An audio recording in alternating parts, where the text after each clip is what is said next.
Hey, I'm DC. I'm the host of Barside Job, and in a few seconds, we're going to bring you another episode. Now, that would not even be possible without these guys. Rick Fairless, Hey, y'all. Strokers Dallas. When you're in Dallas, or make a special trip, come to Strokers, because they got so much to offer you guys. And right now we're standing in front of a row of Rick's personal bikes. And this ought to be your first stop when you come in the door, is check out the bikes, because this is truly where the machine meets art. And the result is badass. Well, how about if we take a tour of the place? I think we should. Okay, Let's go. We're in apparel now, and I've got Lena here modeling one of Rick's signature tees. So when you get to Strokers, check out the tees. Make sure you take one home with you.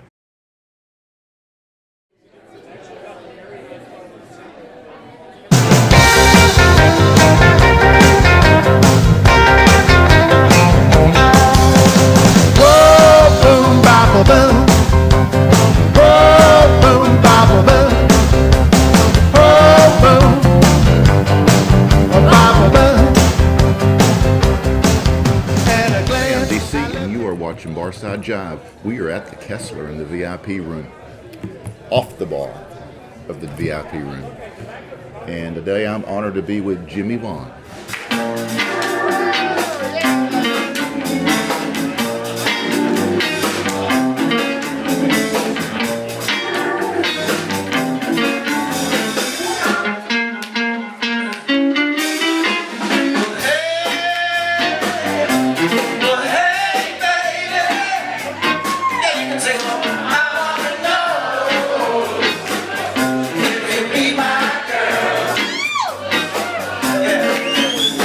Can you get the highlights on your music career? Highlight of my musical career is when I was a teenager and I decided to be a musician and I didn't know any better. So I just, in my mind, I was trying to play football, and so I went to tryouts in junior high, and a friend of mine told me, he said, if you want a girlfriend, you're going to have to play football. And I said, oh no, this is not good, because I'm not very good at football, But you're going to learn. And so we went down there and on tryouts, and I asked my friend, I said, well, what line should I get in? What should I try to go out for? Because I didn't know anything about it really, except, throw the ball. I didn't know any of the positions or anything. Yeah. No plays. Didn't know any plays at all. Right. So the guy says, he says, well, you're about this tall. He said, get over here, and this is the halfbacks over here. Okay. So I didn't know halfback from a fullback. So anyway, I jumped in the line over there, and the coach goes, okay, run and catch the ball. So I mysteriously caught this pass by accident. And then they all tackled on me, and I broke my collarbone right away. Like 10 guys jumped on me, And so they sent me home. I had one of those weenies. Have you ever seen those rolls? Right. So I was at home for 3 months, and my dad and my mom both worked, and they said, we don't know what we're going to do with you. We can't take off work and everything. So my dad, he knew I'd been trying to play guitar and drums and everything, so they gave me a guitar with 3 strings on it. Said, here, play this, maybe this will keep you out of trouble. And I've been playing ever since. Wow. Would you get a girlfriend? I didn't know you were going to ask that. Well, did it work? Did it pay off? Well, I mean, you went to a lot of trouble. I still haven't learned how to do that. I'm happily married and have kids and all that stuff. So I guess, yes, it did, but it was a lot of highway in between, Oh, yeah. Right.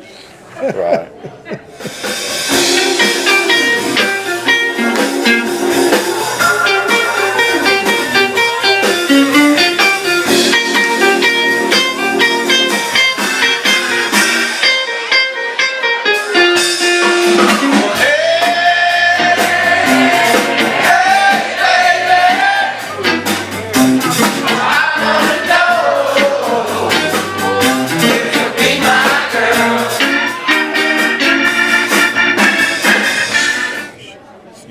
pretty amazing. Well, thank you.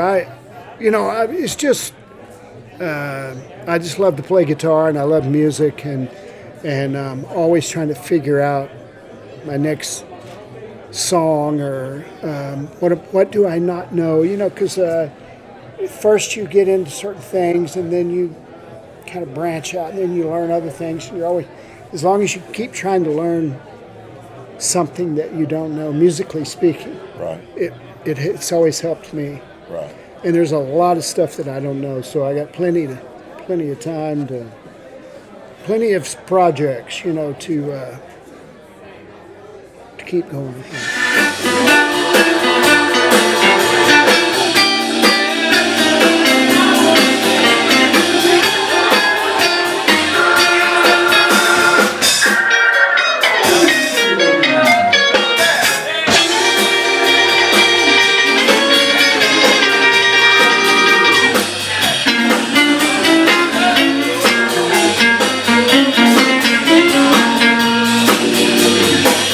So what was the catalyst for you actually deciding, hey, I want to be a musician, I'm going to do this? Well, I was desperate, and my football career didn't work out very good. Did you actually play after that injury? Never. Oh, you were done. Yeah. Okay. So I like football. I like when my team's winning and I can watch it on TV.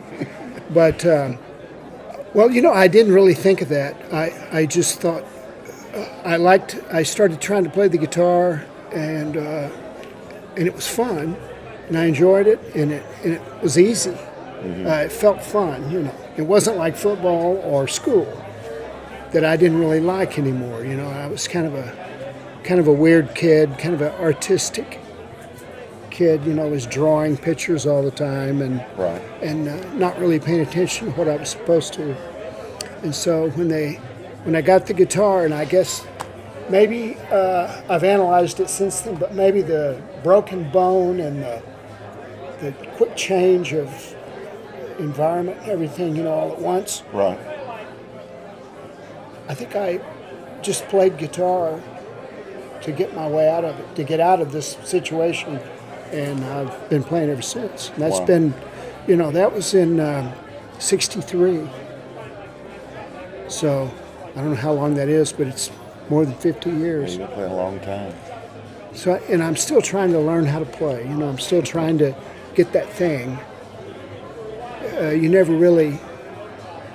No, you got the thing. Well, you get it, but I'm saying you have to keep working, or you don't want to get, confident and easy. And what if somebody snatched it away from you or something? Yeah. Who knows? Well, you make it look easy, Jimmy. Well, thank you.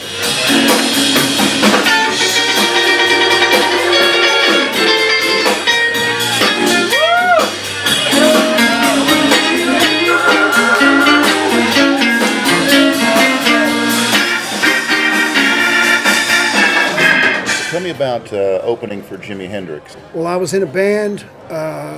One of the first bands I got in was a band called the Chessmen. It was a local band here in Dallas.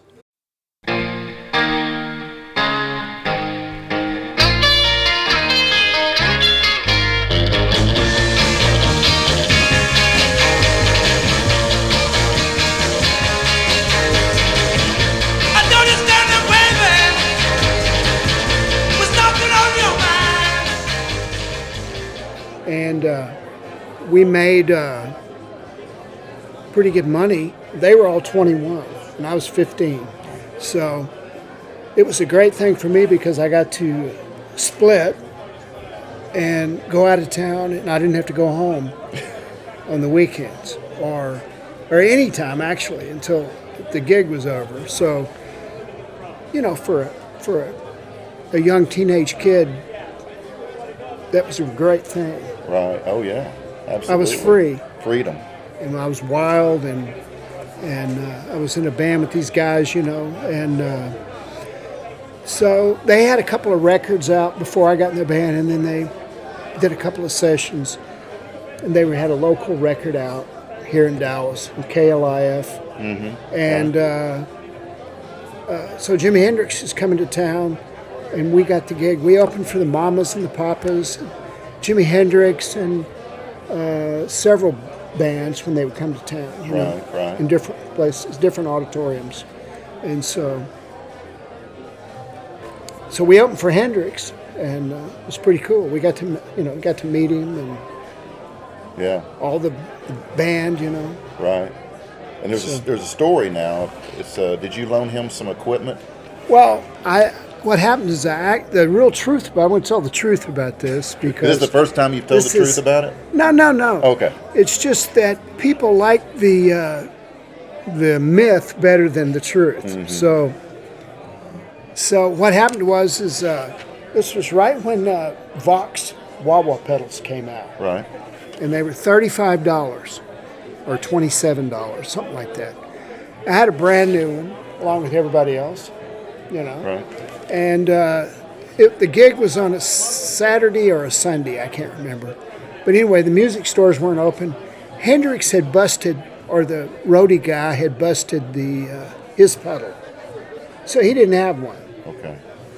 And they had this really crummy one that was an off-brand or something. It wasn't a Vox wah-wah pedal. And that's what they wanted. It was part of his sound, you know. Right. And I had a brand new one, so they said, "Look, we'll give you this one and $35 if you'll switch." And that's all it was. It wasn't that Hendrix came to me and said, "Man, can I have your wah-wah pedal?" Oh, come on. And that's what people always like to make it into, Yeah, you know. right. I was so good when I was 15 that Hendrix Hendrix wanted won. my wah-wah pedal. But I think he wants your phone number. unfortunately, it wasn't that way. It was just equipment on a Saturday night. You couldn't get it anywhere else because the store was closed. Right. So I made $35, which was more than what it cost Oh, yeah. at the time. So Yeah. I went out and bought me a new one, and I've still got the crummy one, which was for a steel guitar. Okay. You know, it Yeah. had the volume and the tone, you know, like that. Right. But it was for steel guitar. It wasn't what he was looking for. you know. Right. So, but I still have it. Well, that's cool. So it was quite the deal. I got to meet Jimi Hendrix. So Oh, yeah, that's big. it was real big. Yeah. Back then. And, Hendrix was like to me when I was a kid. He was the wildest guitar player you'd ever heard, anybody had ever heard, and he was crazy and he was unpredictable. He was cool as all get out. Yeah. But he was like Bo Diddley's illegitimate son that had gone on a tour to Mars and come back. Yeah. And he knew some shit that nobody else knew, right? yeah. That was the way it was. It was very exciting to meet him, and Pretty nice guy. yeah, So- they were all young. I was younger than they were, but I mean, they were like 20 or something. They were having a ball, Right. Oh, yeah. and there was only 3 of them in the whole band, and then had a couple of guys in the crew. So it was pretty exciting. Yeah. And we That's, we opened for them here at the SMU Coliseum, Oh, yeah. which is over there by North Park.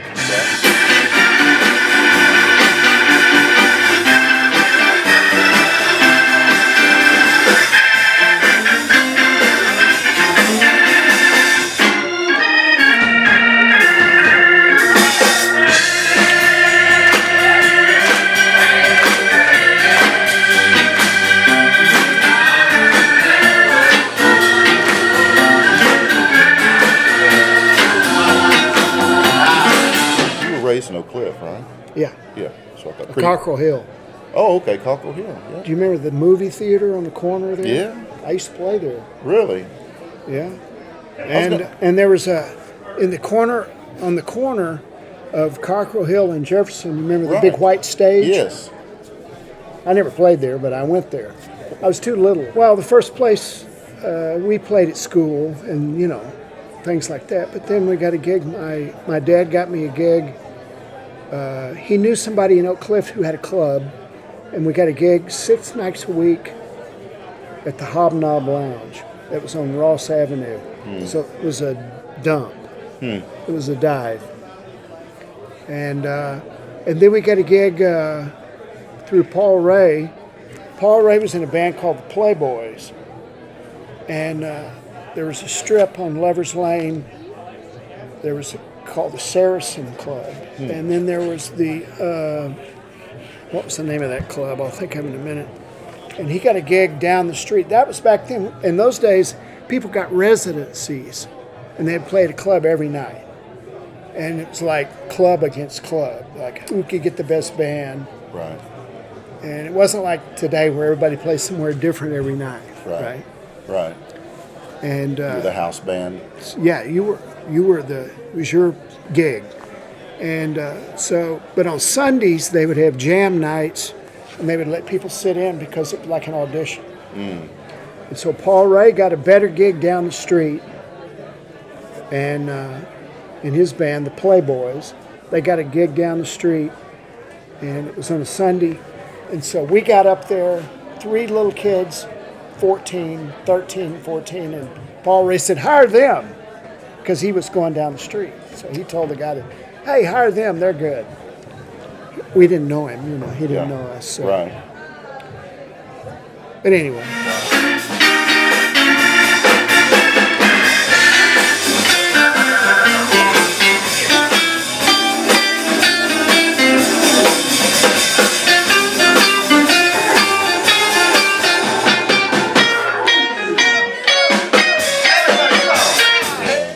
Recorded quite a few albums. What's your favorite? My favorite one is the one I haven't put out yet. Oh, okay. I'm working on it. So, Okay. you have to do that. You have to. Your next one has to be your favorite Okay. because you've already done the other ones. You ain't going to get nothing off that. It's over. True. It's over, cuz. Right.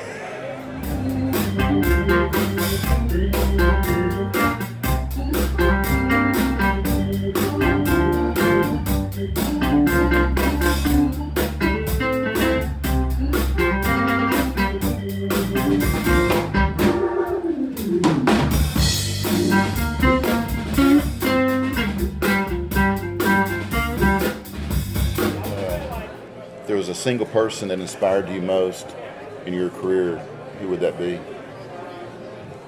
Well, I used to listen to WRR, and it was a guy named Jim Lowe who had a radio station that came on at after 10 o'clock, a show called Cat's Caravan. And he would play Jimmy Reed and Lightning Hopkins and things like that. And that got me interested in that. And then I was one of those kids with a little transistor radio in my bed with it under the pillow. You click it on, Right. and you could hear it, Right. but nobody else could. Right. So I would listen to WRR Cat's Caravan here in Dallas. Then I would switch over to WLAC in Nashville, which came in really good. Mm-hmm. And then after that was over with, the Halsman, I would listen to Wolfman Jack, Oh yeah. which came in really late at night.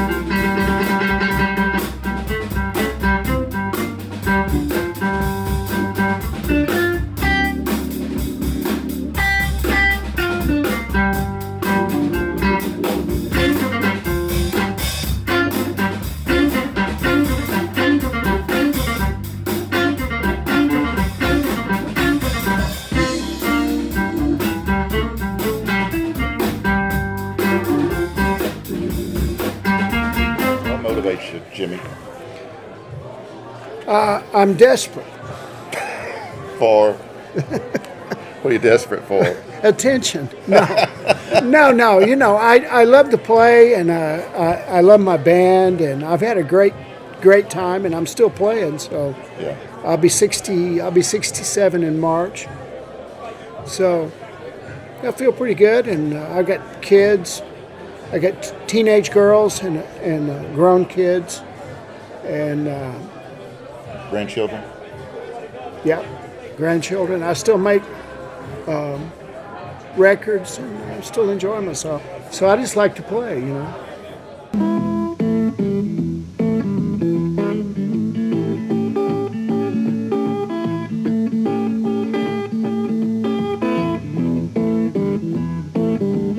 I like music that moves me, gets me here. And that's what music is for me, is a release of emotions and want to get other people. So I just try to play. I like to keep it simple and play what I feel. And when I do that, the people get it.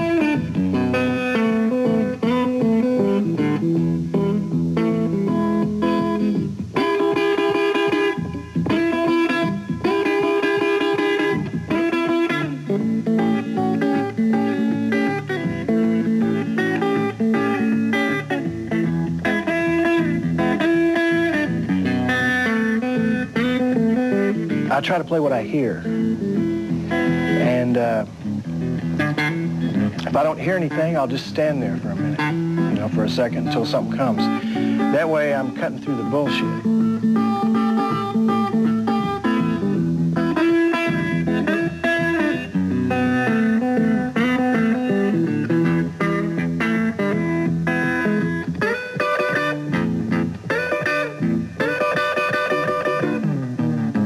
A lot of these people you see play, it sounds like to me, it sounds like they're practicing.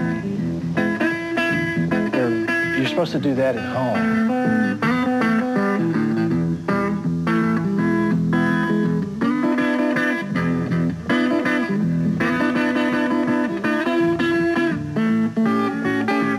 You can't bullshit the audience. You can try, you know, but sooner or later you got to play music.